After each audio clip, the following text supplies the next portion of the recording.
آج میں نے آپ کے سامنے یہ مسئلہ واضح کرنا ہے کہ قربانی کا گوشت محرم تک استعمال کرنا یہ درست ہے یا نہیں۔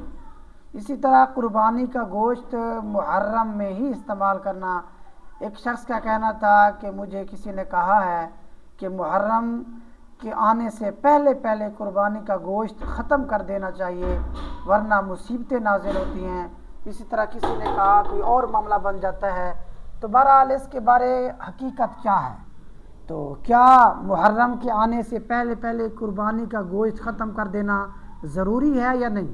تو اس کا جواب یہی ہوگا کہ محرم کے آنے سے پہلے پہلے قربانی کا گوشت ختم کرنا ضروری نہیں ہے۔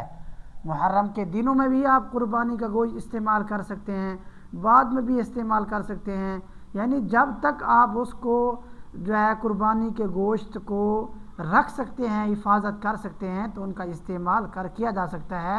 ان کے استعمال کو محرم الحرام کے مہینے میں ناجائز نہیں کہا جائے گا، یعنی کسی مہینے میں بھی اس کو ناجائز نہیں کہا جائے گا۔